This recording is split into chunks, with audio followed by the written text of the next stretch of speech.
किसानी अंदोलन च 26 जनवरी की किसान ट्रैक्टर परेड दौरान पुलिस की गोली लगन कारण शहीद होए नौजवान नवरीत सिंह के दादा हरदीप सिंह डिबडिबा ने 25 मार्च तो पंजाब ਅਤੇ हरियाणा तो ਵੱਡੇ मार्च का ऐलान किया है। हरदीप सिंह डिबडिबा ने चंडीगढ़ के गुरु ग्रंथ साहिब भवन में प्रेस कॉन्फ्रेंस करदਿਆਂ ਇਹ ऐलान किया है। डिबडिबा ने पंजाब ਅਤੇ हरियाणा के नौजवानों को किसानी संघर्ष की कामयाबी लिए एकजुट होने का सੱਦਾ दिता है।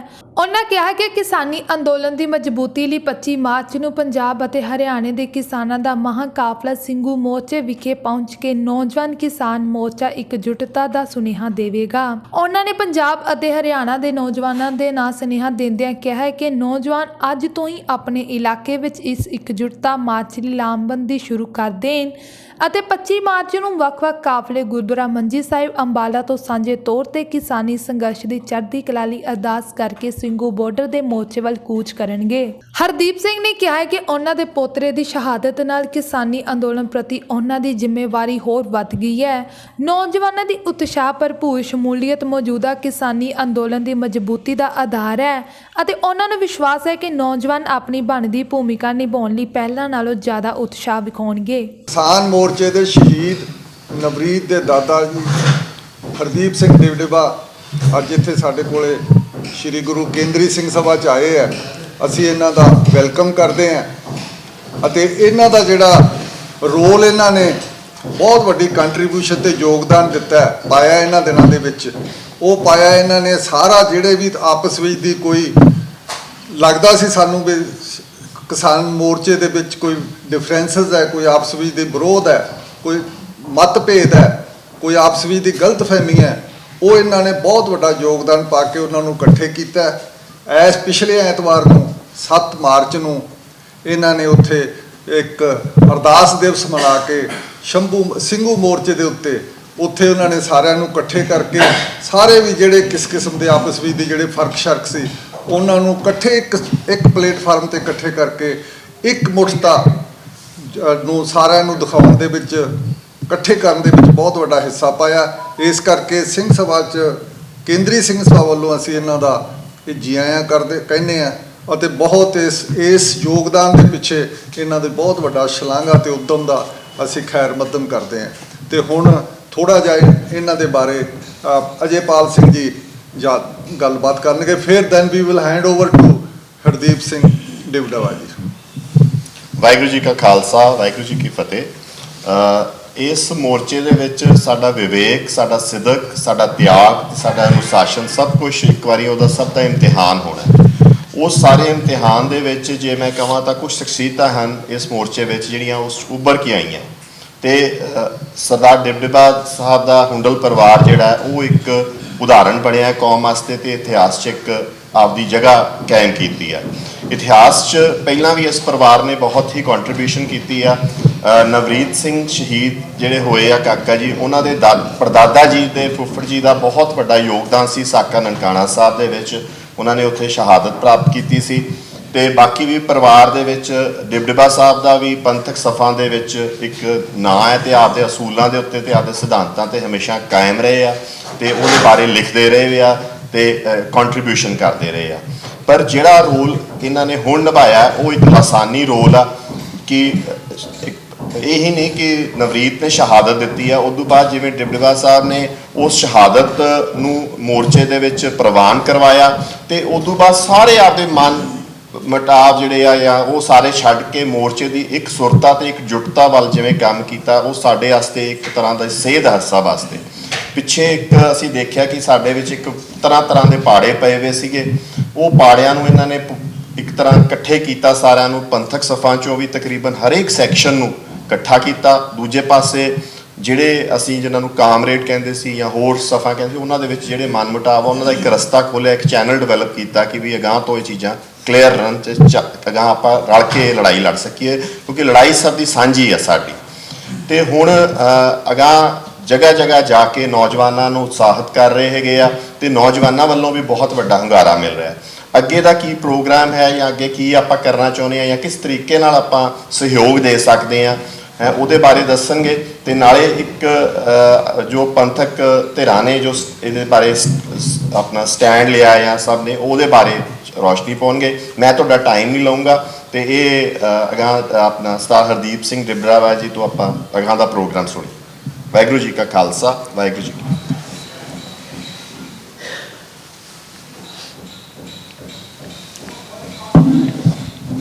ਤੁਸੀਂ ਸਾਰੇ ਜਾਣਦੇ ਹੋ ਕਿ 26 ਜਨਵਰੀ ਤੋਂ ਬਾਅਦ ਜਿਹੜੀ ਨਵਰੀਤ ਦੀ ਸ਼ਹਾਦਤ ਹੋਈ, ਔਰ ਜਿਸ ਤਰ੍ਹਾਂ ਮੋਰਚੇ ਦਾ ਉਹ 26 ਤਰੀਕ ਵਾਲਾ ਜਿਹੜਾ ਦਿਨ ਸੀਗਾ, ਮੈਂ ਉਸ ਨੂੰ ਇੱਕ ਟਰੈਪ ਸਮਝਦਾ ਹਾਂ। ਸਰਕਾਰ ਵੱਲੋਂ ਇੱਕ ਬਹੁਤ ਵੱਡਾ ਟਰੈਪ ਸੀਗਾ ਜਿਹਦੇ ਵਿੱਚ ਮੋਰਚੇ ਨੂੰ ਫਸਾਇਆ ਗਿਆ ਔਰ ਨੌਜਵਾਨਾਂ ਨੂੰ ਜਿਹੜਾ ਰੂਟ ਸੀਗਾ ਉਸ ਤੋਂ ਭਟਕਾ ਕੇ ਆਪਣੀ ਮਨਮਰਜ਼ੀ ਦੇ ਰੂਟ 'ਤੇ ਉਹਨਾਂ ਨੂੰ ਲਿਜਾਇਆ ਗਿਆ ਔਰ ਇਮੋਸ਼ਨਲ ਨੌਜਵਾਨਾਂ ਵੱਲੋਂ ਜਿਹੜਾ ਲਾਲ ਕਿਲ੍ਹੇ ਦੇ ਉੱਤੇ ਜਿਹੜਾ ਝੰਡਾ ਲਹਿਰਾਇਆ ਗਿਆ, ਉਸ ਨੂੰ ਲੈ ਕੇ ਸਰਕਾਰ ਜਿਵੇਂ ਮੋਰਚੇ 'ਤੇ ਆਗੂਆਂ 'ਤੇ ਹਮਲਾਵਰ ਹੋਈ ਜਾਂ ਮੋਰਚੇ 'ਤੇ ਹਮਲਾਵਰ ਹੋਈ, ਉਹ ਸਾਰੀਆਂ ਚੀਜ਼ਾਂ ਪ੍ਰੀ ਪਲੈਨਡ ਸੀਗੀਆਂ।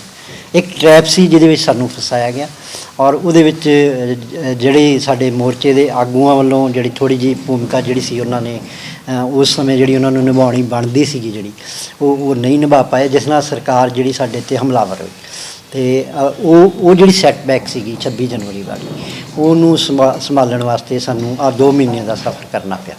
2 ਮਹੀਨਿਆਂ ਦੇ ਵਿੱਚ ਰੈਗੂਲਰ ਜਿਹੜਾ ਅਸੀਂ ਇਸ ਮੋਰਚੇ ਨੂੰ ਸਾਂਭਣ ਵਾਸਤੇ ਲੱਗੇ ਹੋਏ ਹਾਂ, ਕਿਉਂਕਿ ਮੇਰਾ ਇਹ ਮੰਨਣਾ ਹੈ ਕਿ ਨਵਰੀਤ ਦੀ ਸ਼ਹਾਦਤ ਜਿਸ ਕਾਜ਼ ਨੂੰ ਲੈ ਕੇ ਹੋਈ ਹੈ ਉਹ ਹੈ ਮੋਰਚੇ ਦੀ ਕਾਮਯਾਬੀ। ਅਸੀਂ ਮੋਰਚੇ ਨੂੰ ਕਾਮਯਾਬ ਕਿਵੇਂ ਕਰਨਾ, ਇਸ ਲਈ ਮੋਰਚੇ ਦੀ ਕਾਮਯਾਬੀ ਵਾਸਤੇ ਜੋ ਵੀ ਐਫਰਟਸ ਸਾਡੇ ਵੱਲੋਂ ਬਣਦੇ ਸੀ ਮੈਂ ਉਹ ਰੈਗੂਲਰ ਕਰ ਰਿਹਾ। ਪਿਛਲੇ 13 ਫਰਵਰੀ ਤੋਂ ਮੈਂ ਸ਼ੁਰੂ ਹੋਇਆ ਔਰ ਅੱਜ 13 ਮਾਰਚ ਲਗਭਗ ਮਹੀਨਾ ਹੋ ਗਿਆ ਔਰ ਮੈਂ ਸ਼ੁਕਰਗੁਜ਼ਾਰ ਹਾਂ ਸਾਰੀਆਂ ਪੰਥਕ ਧਿਰਾਂ ਦਾ ਵੀ ਔਰ ਜਿਹੜੀਆਂ ਕਿਸਾਨ ਜਥੇਬੰਦੀਆਂ ਦਾ ਵੀ, ਜਿਨ੍ਹਾਂ ਨੇ ਮੇਰੀ ਗੱਲ ਸੁਣੀ ਔਰ ਉਹਨਾਂ ਨੇ ਉਸ ਗੱਲ ਨੂੰ ਮੰਨਿਆ।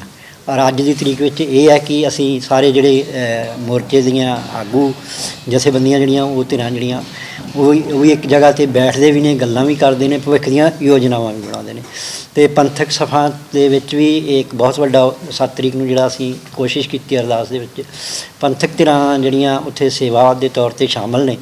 ਅਸੀਂ ਇੱਕ ਉੱਥੇ ਜਿਹੜਾ ਨੈਰੇਟਿਵ ਸਿਰਜਿਆ ਗਿਆ ਸੀਗਾ ਵੀ ਉੱਥੇ 2 ਤਰ੍ਹਾਂ ਦੀਆਂ ਵਿਚਾਰਤਾਵਾਂ ਦਾ ਟਕਰਾਅ ਹੈ ਵੀ ਇੱਕ ਬੰਨੇ ਪੰਥਕ ਧਿਰਾਂ ਹੈ ਉਹ ਆਪਣੇ ਹਿਸਾਬ ਨਾਲ ਮੋਰਚਾ ਚਲਾਉਣੀਆਂ ਚਾਹੁੰਦੀਆਂ ਔਰ ਇੱਕ ਬੰਨੇ ਕਾਮਰੇਡ ਧਿਰਾਂ ਜਿਹੜੀ ਆਪਣੇ ਹਿਸਾਬ ਨਾਲ ਮੋਰਚਾ ਚਲਾਉਣਾ ਚਾਹੁੰਦੀਆਂ। ਔਰ ਅਸੀਂ ਇਸ ਨੂੰ ਕਲੀਅਰ ਕੀਤਾ 7 ਤਰੀਕ ਨੂੰ ਵੀ ਪੰਥਕ ਧਿਰਾਂ ਦਾ ਇੱਥੇ ਸਿਰਫ ਸਹਿਯੋਗੀ ਦਾ ਰੋਲ, ਕਿਉਂਕਿ ਸਾਡੀ ਰਵਾਇਤ ਆ, ਸਾਡਾ ਇਤਿਹਾਸ ਹੈ, ਸਾਡਾ ਸਿਧਾਂਤ ਹੈ ਗੁਰੂ ਸਾਹਿਬ ਦਾ ਵੀ ਜ਼ਾਲਮ ਦੇ ਨਾਲ ਜੇ ਕੋਈ ਮਜ਼ਲੂਮ ਹੈ, ਮਜ਼ਲੂਮ 'ਤੇ ਜ਼ਾਲਮ ਜ਼ੁਲਮ ਕਰਦਾ, ਉਹ ਕੋਈ ਵੀ ਹੋਵੇ, ਉਹਦੀ ਕੋਈ ਜਾਤ ਹੋ ਸਕਦੀ, ਕੋਈ ਧਰਮ ਹੋ ਸਕਦਾ, ਸਰਕਾਰ ਹੋ ਸਕਦੀ ਹੈ, ਇੰਡੀਵਿਜੂਅਲ ਕੋਈ ਹੋ ਸਕਦਾ, ਅਤੇ ਅਸੀਂ ਮਜ਼ਲੂਮ ਨਾਲ ਖੜ੍ਹੇ ਹੋਣ।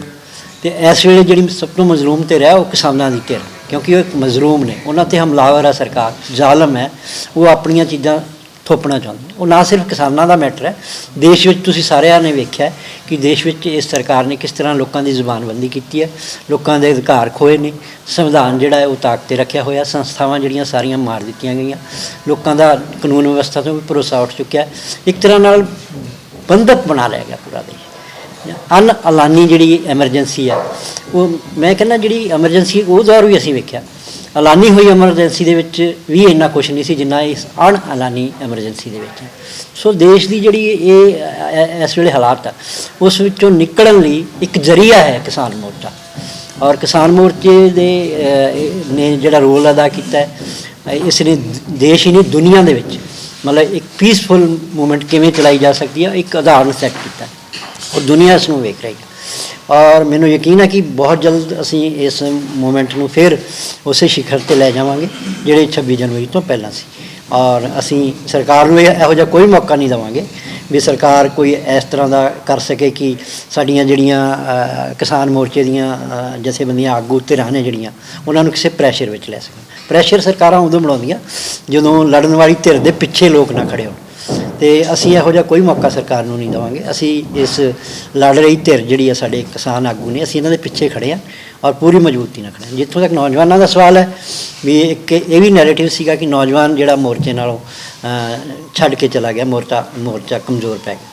ਨੌਜਵਾਨ ਕਦੀ ਵੀ ਮੋਰਚੇ ਨੂੰ ਛੱਡ ਕੇ ਨਹੀਂ ਗਏ। ਮੋਰਚੇ ਨਾਲ ਨੌਜਵਾਨਾਂ ਦੀ ਕਮਿਟਮੈਂਟ ਲਗਾਤਾਰ ਉਦੋਂ ਵੀ ਜਾਰੀ ਰਹੀ ਜਦੋਂ ਮੋਰਚੇ ਦੇ ਆਗੂਆਂ ਨਾਲ ਉਹਨਾਂ ਦੀ ਨਾਰਾਜ਼ਗੀ ਸੀ, ਔਰ ਨਾਰਾਜ਼ਗੀ ਉਹਨਾਂ ਦੀ ਆਗੂਆਂ ਨਾਲ ਸੀ, ਮੋਰਚੇ ਨਾਲ ਨਹੀਂ ਸੀ। ਮੋਰਚਾ ਉਹ ਹਰ ਹਾਲਤ 'ਤੇ ਜਿੱਤਣਾ ਚਾਹੁੰਦੇ ਸੀ ਔਰ ਅੱਜ ਵੀ ਜਿੱਤਣਾ ਚਾਹੁੰਦੇ। ਔਰ ਸਾਡੀ ਜਿਹੜੀ ਇਹ 1 ਮਹੀਨੇ ਦੀ ਕੋਸ਼ਿਸ਼ ਹੈ ਮੇਰੀ, ਉਸ ਕੋਸ਼ਿਸ਼ ਦੇ ਬਹੁਤ ਵਧੀਆ ਸਿੱਟੇ ਨਿਕਲੇ ਨੇ। ਔਰ ਨੌਜਵਾਨਾਂ ਨੂੰ ਜਿਹੜੀ ਅਸੀਂ ਜਗ੍ਹਾ ਜਾ ਕੇ ਮੀਟਿੰਗਾਂ ਕੀਤੀਆਂ ਔਰ ਨੌਜਵਾਨਾਂ ਜਿਹੜੀ ਨਵਰੀਤ ਦੀ ਸ਼ਹਾਦਤ ਤੋਂ ਬਾਅਦ ਜਿਸ ਤਰ੍ਹਾਂ ਉਹਨਾਂ ਨੇ ਉਹਨੂੰ ਮਾਣ ਸਤਿਕਾਰ ਦਿੱਤਾ ਔਰ ਮੇਰੇ ਨਾਲ ਨੌਜਵਾਨ ਜਿਸ ਤਰ੍ਹਾਂ ਖੜੇ ਹੋਏ, ਅਸੀਂ ਇਸ ਜਿਹੜਾ ਨੌਜਵਾਨਾਂ ਦਾ ਜਿਹੜਾ ਆਪਸ ਵਿੱਚ ਜਿਹੜਾ ਥੋੜ੍ਹਾ ਜਿਹਾ ਹੈਗਾ ਵਖਰੇਵਾਂ ਜਿਹੜਾ ਲੀਡਰਸ਼ਿਪ ਨਾਲ, ਅਸੀਂ ਉਹਨੂੰ ਵੀ ਕੰਪਲੀਟ ਕਰਾਂਗੇ। ਉਸ ਲਈ ਅਸੀਂ ਅੱਜ ਤੁਹਾਨੂੰ ਸਾਰਿਆਂ ਨੂੰ ਤਕਲੀਫ ਦਿੱਤੀ ਹੈ ਵੀ ਅਸੀਂ ਇੱਕ ਪ੍ਰੋਗਰਾਮ ਦੇਣਾ ਚਾਹੁੰਦੇ ਸੀ ਵੀ 25 ਮਾਰਚ ਨੂੰ ਅਸੀਂ ਇੱਕ ਮਾਰਚ ਆਰਗੇਨਾਈਜ਼ ਕਰਾਂਗੇ ਮੋਗਾ ਤੋਂ ਸਿੰਘੂ ਬਾਰਡਰ ਤੱਕ। ਉਹਦੇ ਵਿੱਚ ਸਾਰੇ ਪੰਜਾਬ ਦੇ ਯੂਥ ਨੂੰ ਅਸੀਂ ਸੱਦਾ ਦਿੰਦੇ ਹਾਂ ਵੀ ਸਾਰੇ ਪੰਜਾਬ ਦਾ ਯੂਥ ਇਕੱਠਾ ਹੋ ਕੇ ਆਪਾਂ ਮੋਗੇ ਤੋਂ ਚੱਲਾਂਗੇ ਔਰ ਆਪਣੇ ਆਪਣੇ ਸਾਧਨਾਂ 'ਤੇ ਆਉਣਗੇ, ਆਪਣੀਆਂ ਗੱਡੀਆਂ 'ਤੇ ਆਉਣਗੇ, ਮੋਟਰਸਾਈਕਲਾਂ 'ਤੇ ਆਉਣਗੇ ਔਰ ਅਸੀਂ ਇੱਕ ਝੰਡਾ ਜਿਹੜਾ ਇੱਕੋ ਹੀ ਝੰਡਾ ਲੈ ਕੇ ਚੱਲਾਂਗੇ ਸਾਰੇ, ਜਿਹੜਾ ਕਿਸਾਨੀ ਦਾ ਝੰਡਾ ਹੈ। ਅਸੀਂ ਵੱਖ-ਵੱਖ ਝੰਡੇ ਲਾਉਣ ਦੀ ਕੋਸ਼ਿਸ਼ ਨਹੀਂ ਕਰਾਂਗੇ। ਅਸੀਂ ਉਹਨਾਂ ਨੂੰ ਇਹ ਗੱਲ ਲਈ ਰਾਜ਼ੀ ਕਰਾਂਗੇ ਵੀ ਸਾਰੇ ਆਪਾਂ ਇੱਕ ਝੰਡਾ ਲਾ ਕੇ ਚੱਲੀਏ ਔਰ ਕਿਉਂਕਿ ਸੰਘਰਸ਼ ਕਿਸਾਨੀ ਦਾ ਅਤੇ ਕਿਸਾਨੀ ਝੰਡਾ ਹੀ ਹੋਣਾ ਚਾਹੀਦਾ ਅਤੇ ਕਿਸਾਨੀ ਝੰਡਾ ਲੈ ਕੇ ਅਸੀਂ ਚੱਲਾਂਗੇ। ਸਾਰੇ ਨੌਜਵਾਨ ਅਸੀਂ ਸਾਰੇ ਨੌਜਵਾਨਾਂ ਨੂੰ ਅਸੀਂ ਇੱਕ ਤਰ੍ਹਾਂ ਨਾਲ ਜਿਹੜੀ ਧਿਰ ਇਹ ਨੈਰੇਟਿਵ ਸਿਰਜ ਰਹੀ ਸੀ ਕਿ ਨੌਜਵਾਨ ਮੋਰਚੇ ਦੇ ਨਾਲ ਨਹੀਂ ਹੈ, ਅਸੀਂ 25 ਤਰੀਕ ਨੂੰ ਉਹਨਾਂ ਨੂੰ ਦਿਖਾ ਦੇਵਾਂਗੇ ਕਿ ਨੌਜਵਾਨ ਅੱਜ ਵੀ ਉਸੇ ਸ਼ਿੱਦਤ ਨਾਲ ਮੋਰਚੇ ਦੇ ਨਾਲ, ਬਲਕਿ ਉਦੋਂ ਜ਼ਿਆਦਾ ਚੜ੍ਹਦੀ ਕਲਾ ਵਿੱਚ ਨਾਲ। ਔਰ ਇਸ ਵਿੱਚ ਨਵਰੀਤ ਦੀ ਸ਼ਹਾਦਤ ਦਾ ਜਿਹੜਾ ਯੋਗਦਾਨ ਹੈ ਨੌਜਵਾਨਾਂ ਦੇ ਦਿਲਾਂ ਵਿੱਚ, ਜਿਹੜਾ ਉਹਨਾਂ ਦਾ ਮਾਨ ਸਨਮਾਨ ਆ, ਉਹ ਵੀ ਇੱਕ ਬਹੁਤ ਵੱਡਾ ਰੋਲ ਅਦਾ ਕਰ ਰਿਹਾ। ਕਿਉਂਕਿ ਮੈਂ ਜਿੱਥੇ ਵੀ ਜਾਂਦਾ ਨੌਜਵਾਨ ਇੱਕੋ ਗੱਲ ਕਹਿੰਦੇ ਆ ਕਿ ਬਾਪੂ ਅਸੀਂ ਨਵਰੀਤ ਹਾਂ, ਜੇ ਨਵਰੀਤ ਨਹੀਂ ਹੈਗਾ ਤਾਂ ਤੁਸੀਂ ਸਾਨੂੰ ਆਪਣਾ ਨਵਰੀਤ ਸਮਝੋ, ਜਿੱਥੇ ਤੁਸੀਂ ਸਾਨੂੰ ਆਵਾਜ਼ ਮਾਰੋਗੇ ਅਤੇ ਅਸੀਂ ਉੱਥੇ ਤੁਹਾਡੇ ਨਾਲ ਖੜ੍ਹੇ ਹੋਵਾਂਗੇ। ਅਤੇ ਮੈਂ ਉਹਨਾਂ ਨੂੰ ਇੱਕੋ ਹੀ ਗੱਲ ਕਹੀ ਹੈ ਕਿ ਬਾਪੂ ਤਾਂ ਮੋਰਚੇ 'ਚ ਹੈ ਅਤੇ ਮੋਰਚੇ ਦੇ ਵੱਲ ਹੀ ਆਵਾਜ਼ ਮਾਰੀ ਹੈ ਤੁਹਾਨੂੰ, ਆਪਾਂ ਸਾਰਿਆਂ ਨੇ ਮੋਰਚੇ 'ਚ ਜਾਣਾ। ਮੈਨੂੰ ਉਮੀਦ ਹੈ ਕਿ ਅਸੀਂ ਜਿਹੜਾ 25 ਤਰੀਕ ਨੂੰ ਮੋਗਾ ਤੋਂ ਮਾਰਚ ਲੈ ਕੇ ਸ਼ੁਰੂ ਕਰਾਂਗੇ ਔਰ ਪੰਜਾਬ ਦੇ ਵਿੱਚ ਜਦੋਂ ਅਸੀਂ ਗਾਂਹ ਅੱਗੇ ਵਧਾਂਗੇ ਔਰ ਜਿੱਥੇ ਜਿੱਥੇ ਦੂਸਰੇ ਜ਼ਿਲ੍ਹਿਆਂ ਦੇ ਲੋਕ ਆਣ ਕੇ ਸ਼ਾਮਲ ਹੋਣਗੇ, ਫਿਰ ਅੱਗੇ ਹਰਿਆਣੇ ਦੇ ਲੋਕ ਸ਼ਾਮਲ ਹੋਣਗੇ ਅਤੇ ਜਦੋਂ ਅਸੀਂ 25 ਤਰੀਕ ਨੂੰ ਸ਼ਾਮ ਨੂੰ ਸਿੰਘੂ ਬਾਰਡਰ ਪਹੁੰਚਾਂਗੇ, ਉਹ ਵੀ ਇੱਕ ਵੇਖਣ ਵਾਲਾ ਨਜ਼ਾਰਾ ਹੋਏਗਾ ਔਰ ਸਾਡੇ ਦੁਸ਼ਮਣਾਂ ਨੂੰ ਇੱਕ ਬਹੁਤ ਵੱਡਾ ਸੁਨੇਹਾ ਹੋਏਗਾ। ਤੇ ਤੁਹਾਡਾ ਇਹਨਾਂ ਮੇਨ ਮਕਸਦ ਇਹ ਹੈ ਵੀ ਕਿਸਾਨ ਏਕਤਾ ਹੋ ਜਾਏ ਜਥੇਬੰਦੀਆਂ ਦੀ ਸਾਰੀ, ਜਿਹੜਾ ਪ੍ਰਭਾਵ ਹੁੰਦਾ ਵੱਖਰੇ ਬਣਦਾ ਉਹ ਨਾ ਹੋਵੇ। ਏਕਤਾ ਤਾਂ ਹੋ ਗਈ ਹੈ ਪਰ ਉਸ ਨੂੰ ਅਸੀਂ ਸ਼ੋਅ ਕਰਨਾ ਵੀ ਜਿਹੜੇ ਕਹਿੰਦੇ ਨੇ ਵੀ ਕਈ ਵਾਰੀ ਚੀਜ਼ ਹੋ ਜਾਂਦੀ ਹੈ ਤੇ ਉਹਨੂੰ ਐਂ ਲੱਗਦਾ ਵੀ ਨਹੀਂ ਇਹ ਵਖਰੇਵਾਂ ਹੈ। ਤੁਹਾਡਾ ਕੋਈ ਅਗਲੇ, ਕਿਉਂਕਿ ਪੰਜਾਬ ਦੀਆਂ ਚੋਣਾਂ ਆਉਣ ਵਾਲੀਆਂ ਨੇ, ਕੋਈ ਇਹ ਵੀ ਹੈ ਕਿ ਕਿਸਾਨ ਜਥੇਬੰਦੀਆਂ ਸਿਆਸਤ ਵੱਲ ਵੀ ਜਾਣ, ਕੋਈ ਹੈ ਤੁਹਾਡੀ ਆਪਣੀ ਇੱਛਾ? ਦੇਖੋ ਮੈਂ ਇਸ ਨੂੰ, ਕਿਉਂਕਿ ਸਿਆਸਤ ਪੰਜਾਬ ਦੀ ਪੰਜਾਬੀਆਂ ਨੇ ਕਰਨੀ ਹੈ, ਉਹ ਕਿਸਾਨ ਆਗੂ ਵੀ ਹੋ ਸਕਦੇ ਨੇ ਜਾਂ ਕੋਈ ਹੋਰ ਵੀ ਹੋ ਸਕਦਾ ਹੈ, ਸਿਆਸਤ ਤਾਂ ਹੋਣੀ ਹੈ ਪੰਜਾਬ ਦੀ। ਇਹਨੂੰ ਆਪਾਂ ਕਿਵੇਂ ਕਹਿ ਸਕਦੇ ਵੀ ਸਿਆਸਤ ਨਹੀਂ ਹੈਗੀ?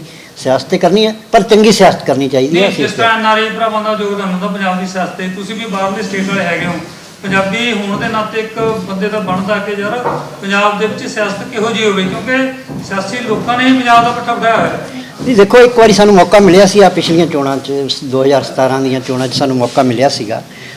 ਪੰਜਾਬ ਦੀ ਤਕਦੀਰ ਬਦਲ ਸਕਦੀ ਸੀ ਪਰ ਜਿਸ ਪਾਰਟੀ 'ਤੇ ਪੰਜਾਬ ਨੇ ਭਰੋਸਾ ਕੀਤਾ ਉਹ ਲਾਸਟ ਮੂਮੈਂਟ 'ਤੇ ਆਣ ਕੇ ਪਾਰਟੀ ਵੀ ਡਰਾ ਕਰ ਗਈ।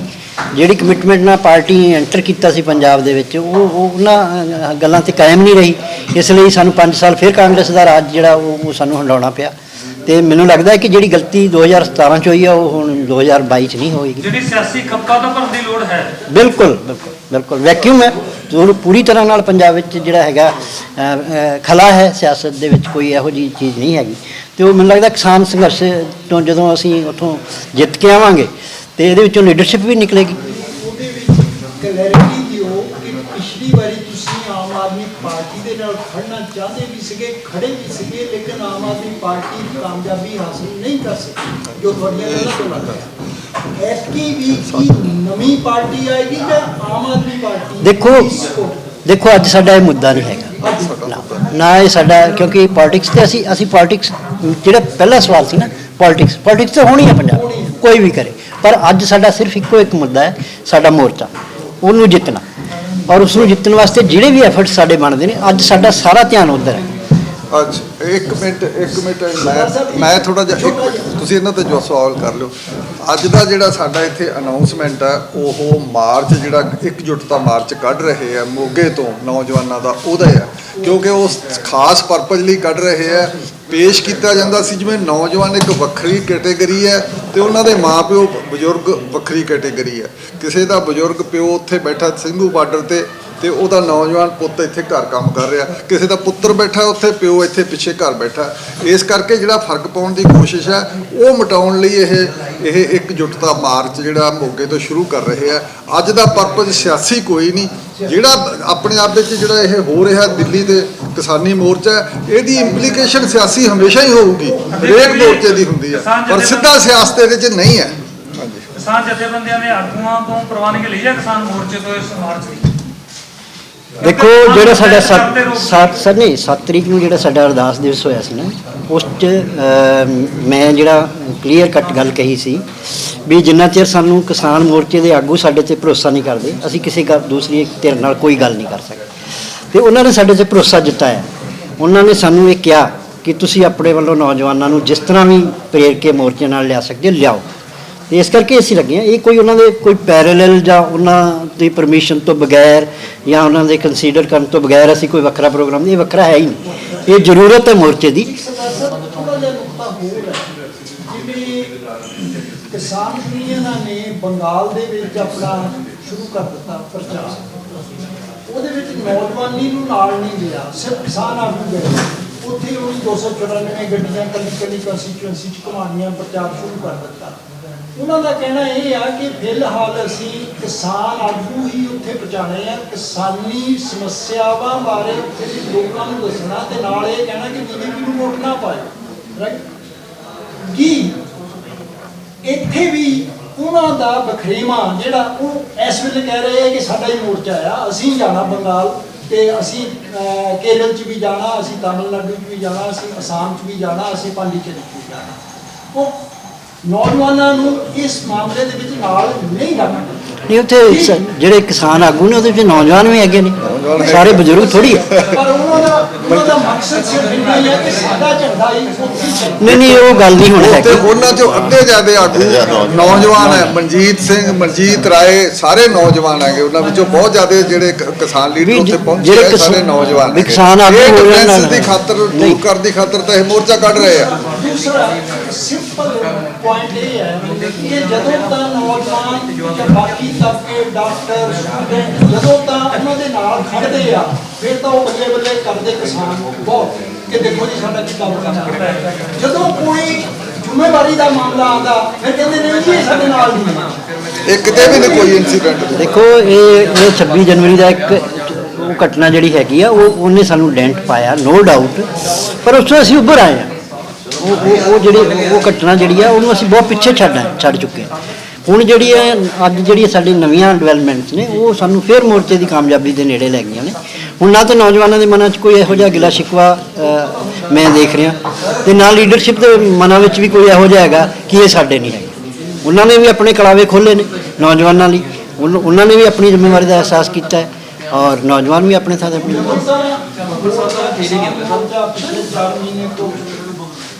ਬੜੀ ਦੇਰ ਤੋਂ ਚੱਲ ਰਿਹਾ। ਜਦੋਂ ਤਾਂ ਬਾਕੀ ਦੀਆਂ ਤਾਕਤਾਂ ਨਾਲ ਉਹਨਾਂ ਦੇ ਆ, ਫਿਰ ਤਾਂ ਕ੍ਰੈਡਿਟ ਉਹ ਕਹਿੰਦੇ ਆ ਕਿ ਜੀ ਸਾਰਿਆਂ ਨੂੰ ਕ੍ਰੈਡਿਟ ਹੈ ਜਾਂ ਸਾਰੇ ਲੋਕਾਂ ਨੂੰ ਕ੍ਰੈਡਿਟ ਹੈ। ਜਦੋਂ ਕੋਈ ਇਹੋ ਜਿਹੀ ਘਟਨਾ ਨੂੰ ਸਰਕਾਰ ਕੋਈ ਗਲਤ ਜਿਹਾ ਕਰਾਰ ਦਿੰਦੀ ਆ, ਫਿਰ ਕਹਿੰਦੀ ਕਿ ਅਸੀਂ ਇਹਨਾਂ ਦੇ ਨਾਲ ਹੀ ਆ, ਕਿਸਾਨ ਇਹ ਨਹੀਂ। ਉਹ ਇੱਕ ਘਟਨਾ ਹੈ, ਉਹ ਸਿਰਫ ਇੱਕ ਘਟਨਾ ਹੈ। 26 ਤਰੀਕ ਦੀ ਇੱਕ ਘਟਨਾ ਹੈ, ਉਸ ਨੂੰ ਰੋਜ਼ ਦਾ ਵਰਤਾਰਾ ਆਪਾਂ ਨਹੀਂ ਕਹਿ ਸਕਦੇ। ਉਹ ਇੱਕ ਘਟਨਾ ਹੈ, ਔਰ ਘਟਨਾ ਤੋਂ ਬਾਅਦ ਸਿੱਖਿਆ ਬਹੁਤ ਕੁਝ। ਹੁਣ ਅਸੀਂ ਅੱਗੇ ਵਧ ਆਏ। ਚੰਗਾ ਜੀ, ਧੰਨਵਾਦ ਸਭ ਦਾ। ਤੁਸੀਂ ਵਿਅਕਤੀ ਲੈਵਲ ਤੇ ਵੀ ਇੰਟਰਵਿਊ ਕਰ ਸਕਦੇ ਹੋ। ਉਹਨਾਂ ਦੀ ਬੈਠੇ ਆ ਇੱਥੇ, ਜਿੱਥੇ ਬੈਠਿਆ ਕਿਸੇ ਨੇ